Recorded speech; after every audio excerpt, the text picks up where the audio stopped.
In this video, we're going to talk about 5 business boundaries to set as an entrepreneur. These are things that will either keep you loving what you do or lead you to straight up hating it. Ask me how I know. And hey, if you're into things like boundaries, you'll probably like the rest of what I talk about too, so be sure to hit subscribe before you go. Right now, let's dive in. What's happening, boss lady? I'm Tara Wagner, your belief breakthrough coach, helping you to crush your goals, not your soul.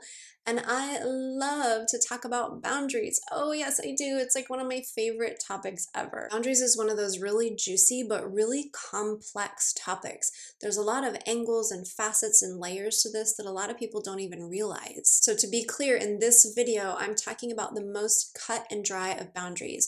These are the boundaries that you set to teach other people how to treat you and how to respect your needs. Because that's all boundaries are really about. They're the strategies that we put into place to help each other meet our own needs. So I'm gonna go through 5 boundaries with strategies, and then be sure to watch to the very end because I have another gift or tool to help you to take this even further. Boundary number 1 is business hours.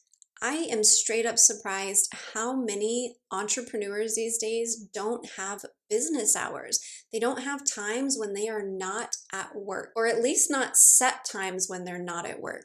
That's a really important thing for you to have just for yourself, but also to convey to your clients and your customers.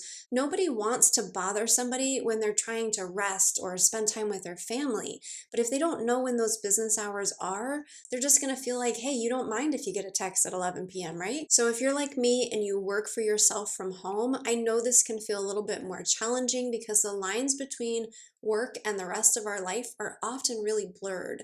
But I want to encourage you to have days off every week where you don't work. Consistently do not work. I want you to have hours every day where you don't work. And during those times, I actually want you to turn your phone off. Another way that you can do this is to take vacations, like real vacations where you don't bring your laptop with you, which I know is a little bit scary. I always struggle with this too. Sometimes I'll bring it and just challenge myself not to touch it, but it's so liberating to just not have it with you at all and really be able to shut your brain and your mind off. I do this on a regular basis in my business. At least once a year, I will take several weeks, if not an entire month off from my business. Yes, it can feel a little bit scary at first, and then you get used to it, and it's really, really, really good.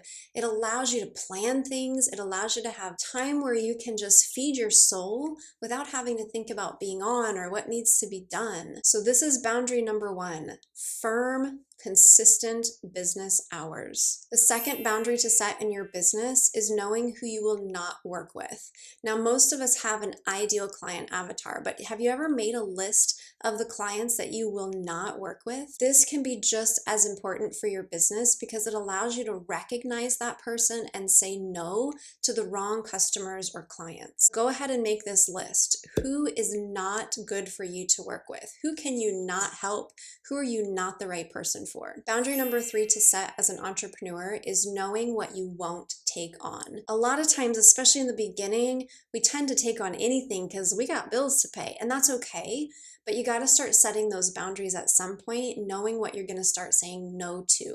What's not in your wheelhouse? What's not in your zone of genius? What can you do okay, but you're not really, really great at? So it's not going to lead to more business down the road. Business boundary number 4 is knowing what behaviors you will not allow. Now, this could be in regards to the clients or the customers that we were talking about earlier, but it could also maybe be in regards to the people that you're working with or the people that you're hiring, people that you're partnering with, maybe in joint ventures. And it could also relate to straight up strangers leaving comments online. It's really good to sit down with yourself for a few minutes and just decide what are the things that you will not allow in your online spaces. Remember that your online space is a reflection of you and your business, and therefore you want it to be a safe space. You want it to be an inviting space, maybe an empowering space, but you might not want it to be a space where people come to argue, where they come to name call, where they come to be racist a-holes.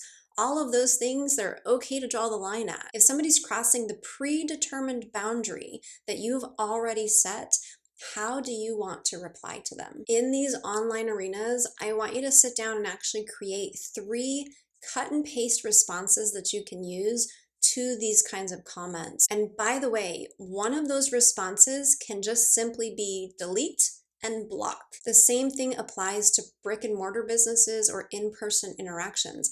If you have a couple easy, simple statements that you can memorize, this allows you to fall back on those when you might feel really stressed or taken aback by what somebody has just said. Remember, you only get really good or really smooth at handling these heated situations when you have practiced them outside of the situation. So take a few moments before these things come up and decide what is the best, most respectful, most mature, most empowering, strongest response that I can have in any one of these situations. Boundary number 5 is to protect your energy. This is one part practical and one part very emotional and spiritual, especially if you work with clients or customers. It's very easy to get drained when we are showing up or feeling on for other people all the time. And so it's very important that we're protecting our energy. One way that we do that is through proper self-care, through rest, through recuperation, through having those business hours where we can turn things off. If you are a little bit woo-woo like I am, you may also like to incorporate some metaphysical or energetic boundary work to help you out with that. I use a lot of oils such as petitgrain, melaleuca, lemongrass. All of these help you to release negative energies around you so that you can better rest or recoup or get that self-care in. Now, I know a lot of women feel like they don't necessarily have time for the self-care that they would like to have in their life, but I want to show you how that's not necessarily true when you just shift a couple things in your perspective of what self-care actually is. I have a free training called Self-Care in Seconds that, yes, will show you how to squeeze in self-care literally when you only have seconds to spare, but it's also going to offer you some aha moments to help you start prioritizing your health, your needs, and those boundaries in your business. Again, it's called Self-Care in Seconds, and you can grab it for free in the link up above my head, as well as in the description below this video. Then leave me a comment letting us all know which of these 5 boundaries you are the best at setting and maintaining. Then give this video a thumbs up, let others know what you think about boundaries by sharing it on social, and don't forget to subscribe for weekly videos to help you crush your goals, not your soul. Thanks so much for watching, and I'll see you next time.